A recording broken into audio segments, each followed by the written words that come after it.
हरिओम विद्यार्थी मित्रों, आज आपणे धोरण 8 विषय सामाजिक विज्ञान पाठ 5 प्राकृतिक प्रकोपो एनी अंदर आपणे આગળ જોયું આપત્તિના પ્રકારો જોયા, આંતરિક ફેરફારને કારણે સર્જાતી પ્રાકૃતિક આપત્તિ એ ટોપિક જોયો।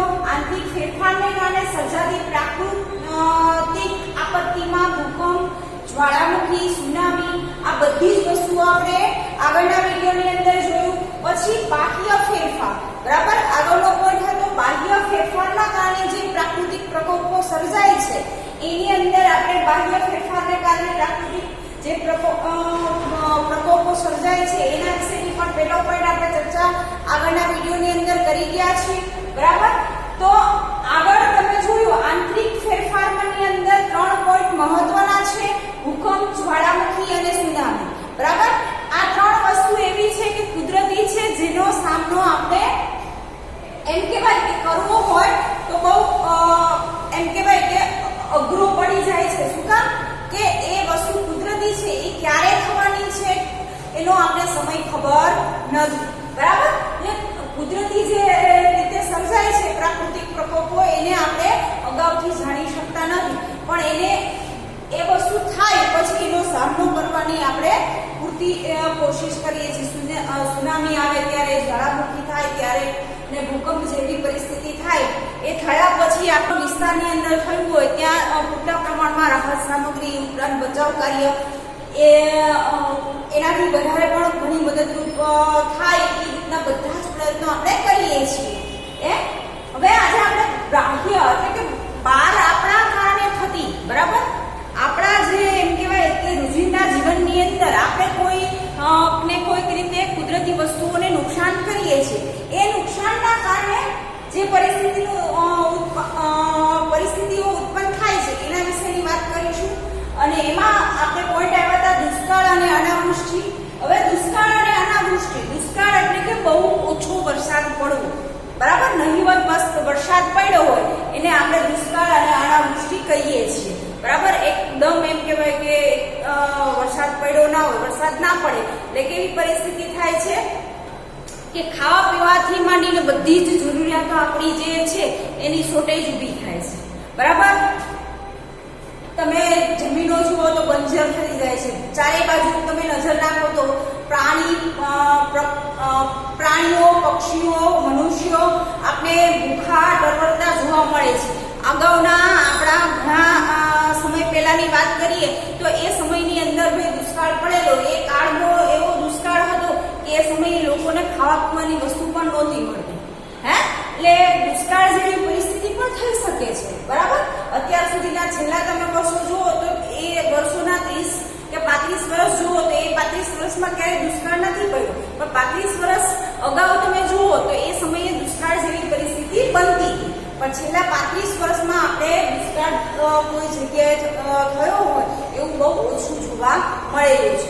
પણ દુષ્કાળની વિશે આપણે માહિતી તો જાણી જ શકીએ છીએ કે દુષ્કાળ હોય ત્યારે ચારે બાજુ આપણે જોઈએ છીએ વૃક્ષોથી માંડી અને મનુષ્ય, પશુ પંખીઓ, પ્રાણીઓ બધા જ ભૂખ્યા અને તરસ્યા ટળવળે છે। શું કામ કે આપણી પ્રાથમિક જરૂરિયાત છે એ આપણે મળી શકતી નથી। દાખલા તરીકે પાણી છે, ખોરાક છે, એ આપણી બધી પ્રાથમિક જરૂરિયાત છે। જો વરસાદ ના હોય, બરાબર, વરસાદ બિલકુલ ના પડે, ઓછામાં ઓછા એમ કહીએ કે 5 વર્ષ સુધી વરસાદ જ ના પડે તો આપણા બધાની પરિસ્થિતિ કેવી થાય એ આપણે કલ્પના જ કરવાની રહે ને, કે પાણી વગર શું કરીએ। આપણે ખબર જ છે કે ભૂગર્ભની અંદર પાણીનું પ્રમાણ દિવસે દિવસે ઘટતું જાય છે, જેવો ઉનાળો નજીક આવશે ને એવું એમ કહેવાય કે એ સ્તરમાં બિલકુલ ઘટાડો આપણે જોવા મળે છે, બરાબર, પાણીની તંગી ઊભી થાય છે। તો એ બધી વસ્તુ આપણે જોઈએ છીએ કે બાહ્ય ફેરફારને કારણે એ વસ્તુ ઉત્પન્ન થઈ છે। હવે આપણે આ પોઈન્ટ જોઈશું આગળ।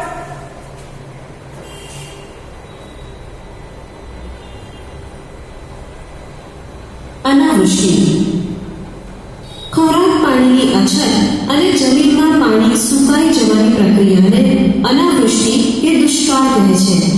અહીંયા આપણે સ્પષ્ટ વ્યાખ્યા આપેલી છે જે આ શબ્દોમાં આપણે પરીક્ષાની અંદર પૂછાય તો લખવાની છે કે ખોરાક પાણીની અછત અને જમીનમાં પાણી સુકાઈ જવાની પ્રક્રિયાને અનાવૃષ્ટિ કે દુષ્કાળ કહે છે।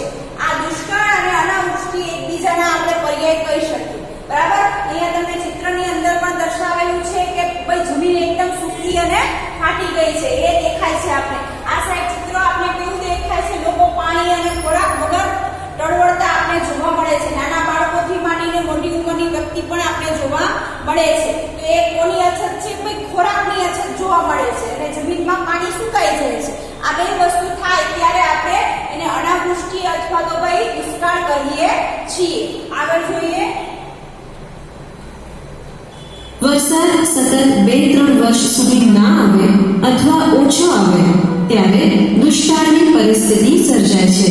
હવે દુષ્કાળની પરિસ્થિતિ ક્યારે સર્જાય છે? મેં પહેલા જ કીધું કે ઓછામાં ઓછા 3 વર્ષથી 5 વર્ષ સુધી જો ઓછો વરસાદ આવે કે વરસાદ આવે જ નહીં તો આ પરિસ્થિતિનું નિર્માણ થાય છે. કઈ પરિસ્થિતિ? દુષ્કાળની પરિસ્થિતિ. બરાબર, તમે જોઈ શકો છો કે આ એક ખેડૂતનું ચિત્ર છે. ખેડૂત આકાશ સામે રાહ જોઈને બેઠો છે કે ભાઈ ભગવાન ક્યારે વરસાદ આપે. બરાબર, દુષ્કાળની પરિસ્થિતિમાં તમે જોઈ શકો છો આ ચિત્રની અંદર કે ઝાડ ઉપર એક પણ પાંદડું જોવા મળતું નથી. શું કામ? કે જમીનની અંદર પાણી બિલકુલ સુકાઈ ગયું છે. 3-4 વર્ષથી આ વરસાદ આવે જ નહીં તો આપણે ખબર જ છે કે જમીનની અંદર પણ પાણી ખૂટી જાય છે. એ જ રીતે વૃક્ષોના પાંદડા ખરી ગયા છે, લોકોને પીવાનું પાણી નથી મળતું, ખોરાક નથી મળતો. એ આપણે આ દ્રશ્ય દ્વારા જોઈ શકીએ છીએ કે આવી પરિસ્થિતિનું નિર્માણ થઈ શકે છે. આગળ જોઈએ.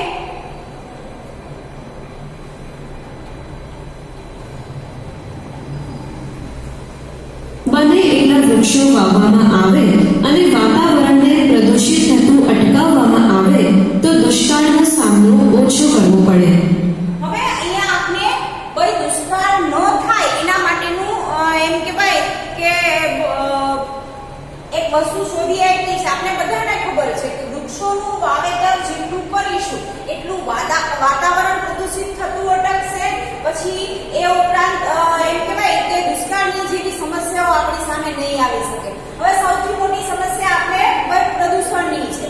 અત્યારે જુઓ તો દુષ્કાળ છેલ્લા મેં તમને કીધું કે 35-40 વર્ષમાં ક્યારેય દુષ્કાળ પડ્યો નથી. એનું મેઇન કારણ એ છે કે વાતાવરણમાં એટલું સંતુલન જળવાણી છે કે અત્યાર સુધી કોઈ વરસાદ આવેલો જ છે, વધારે પડ્યો છે. બરાબર, સુનામી જેવી પરિસ્થિતિ થઈ છે ઘણીવાર, પણ દુષ્કાળ જેવી પરિસ્થિતિ આવી નથી. તો એનું મેઇન કારણ શું છે? ભાઈ વૃક્ષોનું વધુ વાવેતર કરશું, વૃક્ષો ઓછા કાપીશું તો ભાઈ આ જે સમતુલા છે, કુદરતી જે સમતુલા છે એ જળવાઈ રહેશે અને વાતાવરણ પ્રદૂષિત થતું પણ અટકશે. અને વાતાવરણ પ્રદૂષિત થતું અટકશે એટલે વરસાદ પણ પુષ્કળ પ્રમાણમાં પડી શકશે. બરાબર, આપને ખબર જ છે જો વાતાવરણ પ્રદૂષિત હોય તો વરસાદ પડવામાં પણ મુશ્કેલી પડે છે. બરાબર ને? આ વસ્તુ એકબીજા સાથે મેં તમને કીધું કે જલાવરણ, વાતાવરણ અને વૃંદાવરણ એકબીજા સાથે જોડાયેલા છે. તો એ જ રીતે અહીંયા વાતાવરણ પ્રદૂષિત હોય તો કોઈ વરસાદ આવતો જ નથી. બરાબર, આ પરિસ્થિતિનું નિર્માણ પણ થાય છે. અને જો એમ કહેવાય કે પરિસ્થિતિ અત્યારે જો તો ઘણી જગ્યાએ એકદમ વરસાદ થાય છે. તો આ આપણે શું બતાવે છે કે વાતાવરણ પ્રદૂષિત છે એના લીધે જે કુદરતી અસમતુલા ઊભી થાય છે. એટલા માટે આપણે જોઈએ છીએ ઘણા સ્થળો ઉપર પુષ્કળ પ્રમાણમાં વરસાદ થયો છે. બરાબર, જે જરૂરિયાત છે એના કરતા વધારે વરસાદ આપણે જોવા મળે છે. આગળ જોઈએ.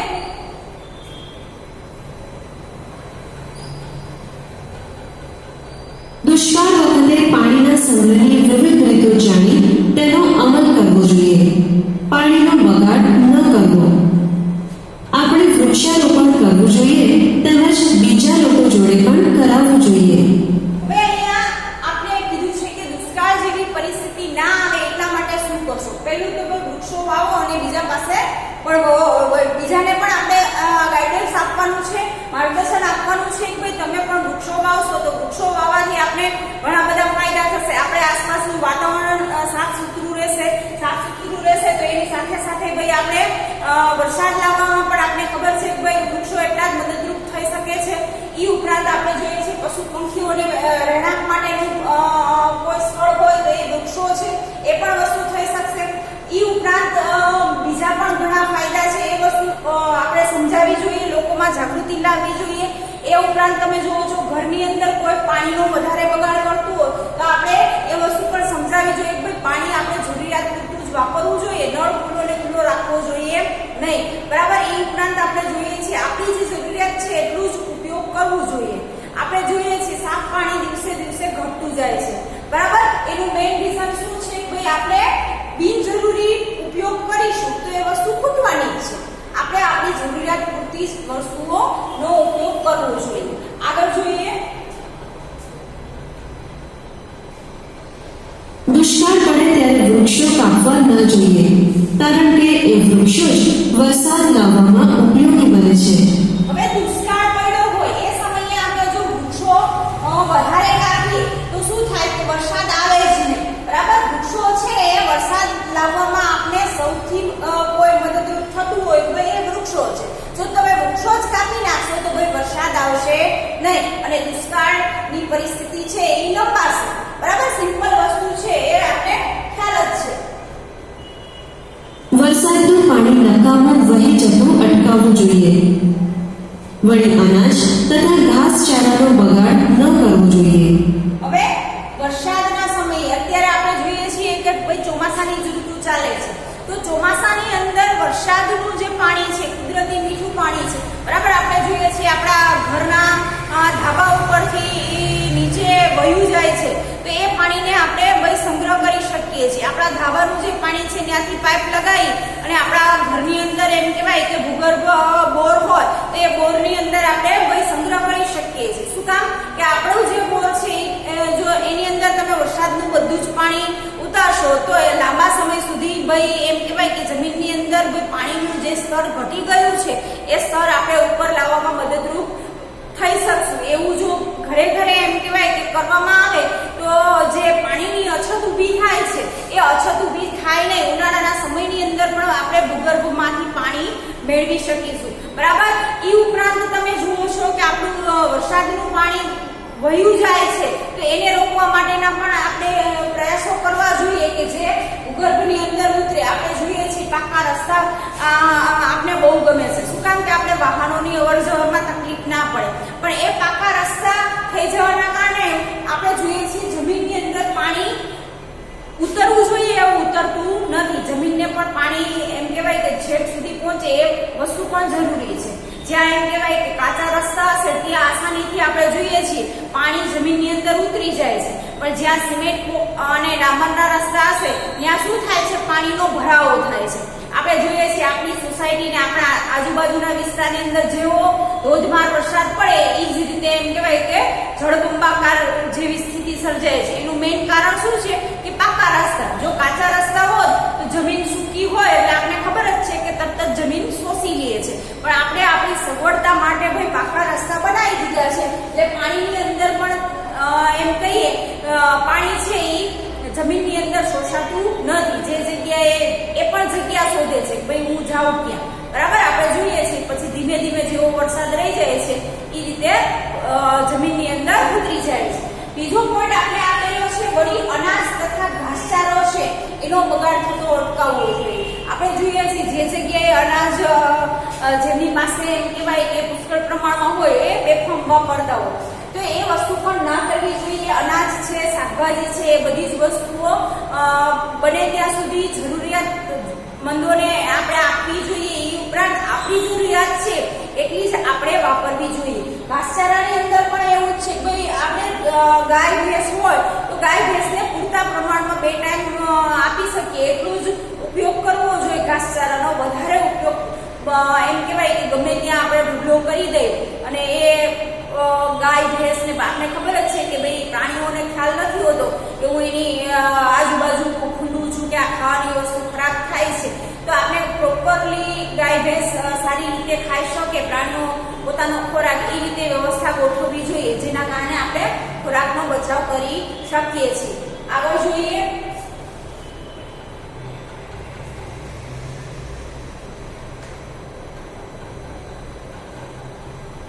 વાવાઝોડું. તોફાને ચડેલી હવા એટલે વાવાઝોડું એવો એનો સાદો અર્થ થાય છે. આપણે એને ચક્રવાત કે વંટોળ કહીએ છીએ. ભારતના દરિયા કિનારાના વિસ્તારમાં કેટલીક વાર આવા ચક્રવાત સર્જાય છે. હવે ચક્રવાત એટલે શું? એટલે ચક્રવાત એટલે આપણે આપણી સાદી ભાષામાં એને વાવાઝોડું કહીએ છીએ. બરાબર, વાવાઝોડું એટલે પૂરી તીવ્રતા સાથે ભાઈ પવન ફૂંકાય. બરાબર, એ તીવ્રતા એવી હોય કે એ પવનને આપણે રોકવો હોય તો રોકી શકતા નથી. અહીંયા ચિત્રમાં પણ તમને આપેલું છે કે જોવો છો તમે ઝાડથી માંડીને બધું જ હવામાં ફૂંકોળાઈ ગયું છે, બરાબર, ઉડે છે એવું આપણે દેખાય છે. તો એ વસ્તુ શું બતાવે છે કે ભાઈ આ વાવાઝોડાની પરિસ્થિતિ થાય છે. અહીંયા જે તમને ચિત્ર આપેલું છે એ ભારતના દરિયા કિનારાના વિસ્તારમાં અવારનવાર એમ કહેવાય કે ચક્રવાત જેવી પરિસ્થિતિ સર્જાય છે. અને એ પરિસ્થિતિ અહીંયા તમને ચિત્ર સ્વરૂપે આપેલી છે. ભાઈ ચક્રવાત સર્જાય ત્યારે શું થાય છે. અહીંયા તમે જોઈ શકો છો સમુદ્રના મોજા પણ કેટલી ઊંચાઈ સુધી ઉછળે છે. એ ઉપરાંત ઘરના છાપરાથી માંડીને જાહેર જે પણ વસ્તુઓ છે, લાઇટના થાંભલાને બધું જ એમ કહેવાય કે એટલું રિસ્કી બની જાય છે.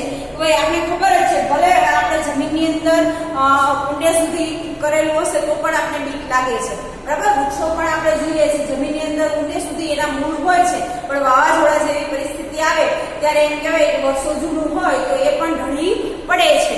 તો એવી પરિસ્થિતિ થાય ત્યારે એ પરિસ્થિતિને આપણે ચક્રવાત કહી શકીએ છીએ, અથવા તો બીજી ભાષામાં આપણે આપણી ભાષામાં એવું કહીએ કે ભાઈ વાવાઝોડું આવેલું છે.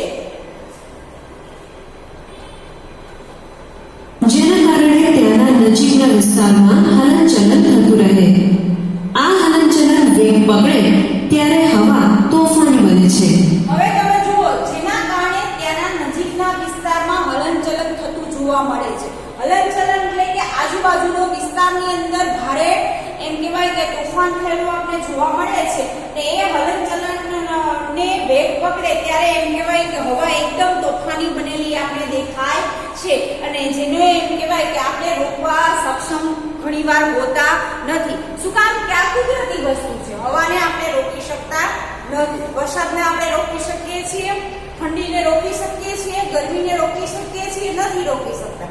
એની સામે રક્ષણ કેમ મેળવવું એ આપણે ખ્યાલ છે, બરાબર. વર્ષા ઋતુમાં આપણે જોઈએ છીએ કે ભાઈ ચોમાસામાં વરસાદ પડતો હોય તો ભાઈ આપણે છત્રી અને રેનકોટનો ઉપયોગ કરીએ છીએ, બરાબર, એ વસ્તુથી રક્ષણ મેળવવા માટે. એ જ રીતે શિયાળાની અંદર આપણે એકદમ ઠંડી પડતી હોય, જેવું ઠંડીનું પ્રમાણ વધે છે તો આપણે ગરમ કપડાં પહેરવાનું શરૂ કરીએ છીએ, બરાબર. ઉનાળાની અંદર આપણે ગરમીનું પ્રમાણ હોય છે તો ભાઈ આ ઉનાળાની અંદર આપણે સુતરાઉ કપડાં પહેરીએ છીએ અને બને ત્યાં સુધી આપણે 12 થી 3 નો જે સમય છે એ સમયની અંદર વધારે ગરમીનું ટેમ્પરેચર હોય તેવા સમયે આપણે ઘરની બહાર નીકળવાનું ટાળીએ છીએ, બરાબર. શું કામ કે એ સમયે ગરમીનું પ્રમાણ વધારે છે.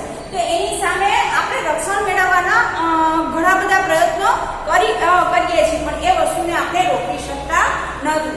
આગળ જોઈએ. જો કે હવાના તોફાનો મર્યાદિત સમયગાળા માટે અને મર્યાદિત વિસ્તાર પૂરતા જ અસર કરે છે.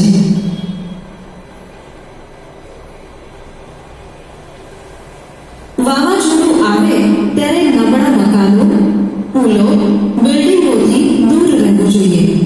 હવે આવું કોઈ પણ કુદરતી ઘટના બને છે, એમાં અહીંયા આપણે વાવાઝોડાનું આપ્યું છે કે વાવાઝોડું આવે છે તો એ સમયે તમે શું કરશો? તો બિલ્ડિંગો છે, નબળા મકાનો છે, પુલો છે, એવી જગ્યાએથી આપણે દૂર રહેવું જોઈએ. શું કામ કે વાવાઝોડાની પરિસ્થિતિમાં બહુ વર્ષો જૂનું મકાન હોય તો એ પણ ભાઈ ઊભું રહી શકતું નથી, એ પણ પડી જવાની શક્યતા રહે છે. એ ઉપરાંત પુલ જેવી પરિસ્થિતિ છે, બરાબર. પુલ પણ જો નબળો પડી ગયો હોય, ભલે એ લોખંડનો હોય કે ગમે એ ધાતુનો હોય, પણ બહુ વર્ષો જૂનો હોય તો એ પણ ભાઈ એમ કહેવાય કે તૂટવાની શક્યતા રહે છે. તો આવા બધા સ્થળોથી આપણે દૂર રહેવું જોઈએ. જો એની નજીક આપણે હશું તો એની સાથે આપણે પણ એમ કહેવાય કે આપણો જીવ ગુમાવી શકીએ. આપણે મોટી બિલ્ડિંગની બાજુમાં ઊભા હોય અને વાવાઝોડામાં એ બિલ્ડિંગ પડે તો બાજુમાં આપણે ઊભા હોય તો આપણી શું હાલત થાય આપણે ખબર જ છે. એટલે આપણે સલામત સ્થળે રહેવું જોઈએ, આવી જગ્યા ઉપર રહેવું જોઈએ નહીં. સિમ્પલ ને સાદી વસ્તુ આપણે અહીંયા સમજાવેલી છે. આગળ જોઈએ. પૂરતા પ્રમાણમાં અનાજ તથા પાણીનો સંગ્રહ કરવો જોઈએ. હવે કોઈ પણ આપત્તિ આવે છે, બરાબર. હવે આપણે અત્યારે એક આપત્તિમાં જ છીએ. કોરોના નામની જે બીમારી છે એ એક જાતની એમ કહેવાય કે આપત્તિ જ છે, માનવ સર્જિત આપત્તિ આને આપણે નામ આપીશું. આપણે જોઈએ છીએ કે આ આપત્તિમાં આપણે છેલ્લા ઘણા મહિનાથી આ પીડાઈએ છીએ. તો આપણે જોયું તો એ સમયની અંદર ઘરની શરૂઆતનો તમે સમય યાદ કરો, માર્ચ મહિનામાં જ્યારથી લોકડાઉન શરૂ થયું તો એ સમયે આપણે ઘરની બહાર નીકળવાની પણ મનાઈ હતી. તો તો એ સમયે આપણે કોઈ જીવન જરૂરિયાતની ચીજવસ્તુઓ આપણી જે રોજિંદી છે એનો આપણે સંગ્રહ કરી લેવો જોઈએ. અહીંયા પણ આપણે એ જ વસ્તુ સમજાવેલી છે કે વાવાઝોડું કે સુનામી કે એવી કોઈ પરિસ્થિતિ આવે તો ખાવા પીવાની વસ્તુ આપણા ઘરમાં હોવી જોઈએ. આપણે જોઈએ છીએ આપણા મમ્મી અને પપ્પા આખા વર્ષની, બરાબર, તમારા મમ્મી અને પપ્પા છે એ આખા વર્ષની ખાવા પીવાની વસ્તુ લગભગ ઘઉંથી માંડી અને કરિયાણું લગભગ બધાના ઘરમાં હોય જ છે. પણ ક્યારેક જ એવો કેસ હોય કે દૂધ છે, શાકભાજી છે, એનો આપણે સંગ્રહ કરી શકતા નથી, પણ કરિયાણું છે કે જે લાંબા સમય સુધી બગડી નથી જતું એવી વસ્તુનો આપણે ઘરમાં સંગ્રહ કરીને રાખવો જોઈએ કે જ્યારે આવી પરિસ્થિતિ સર્જાય ત્યારે આપણે એ ખોરાકનો ઉપયોગ કરી શકીએ. બરાબર ને? આગળ જોઈએ. વીજળીના ઉપકરણો ભેજવાળા હોય ત્યાં સુધી ચાલુ ન કરવા જોઈએ. હવે આપણે અહીંયા ચોમાસાની ઋતુ અત્યારે ચાલે જ છે, તો આ વસ્તુ પણ આપણે સાથે સાથે યાદ રાખવાની છે. આપણે ખબર જ છે કે ધોધમાર વરસાદ પડતો હોય તો એ સમયે આપણે જોઈએ છીએ કે આપણી દિવાલથી માંડીને છતમાં પાણી ઉતરે જ છે. આપણે જોઈએ છીએ કે ભેજનું પ્રમાણ આપણે જોવા મળતું હોય છે. તો એ સમયે આપણે વીજળી એટલે કે આપણા ઘરની જે લાઈટ છે એ લાઈટના ઉપકરણોને આપણે અડવા જોઈએ નહીં.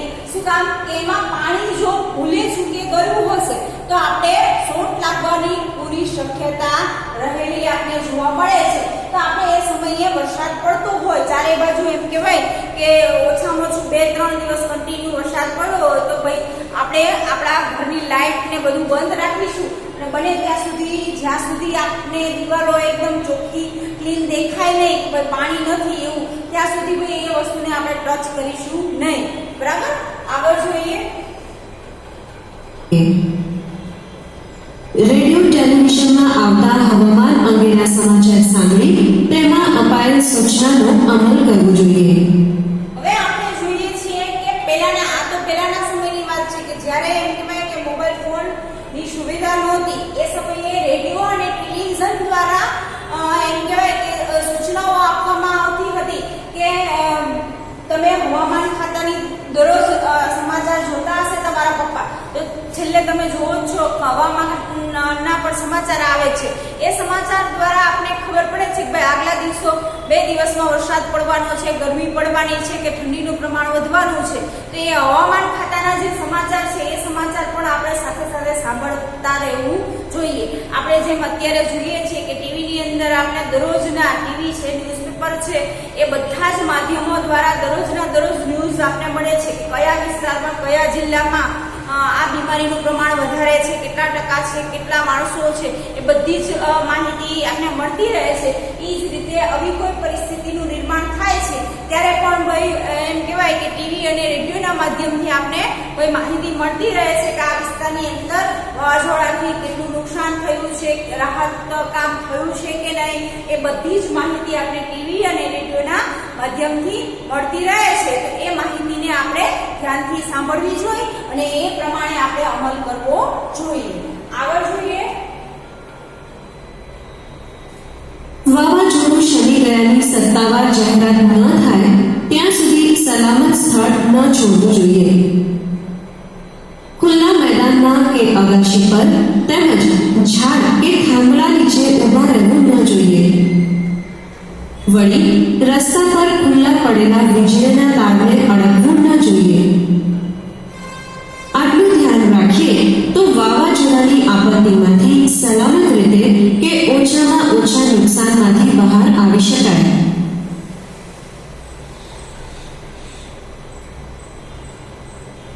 દાવાનો આ વિડીયોની અંદર અહીંયા સુધી રાખશું. આગળનો પોઈન્ટ આગળના વિડીયોની અંદર જોઈશું. નમસ્તે વિદ્યાર્થી મિત્રો.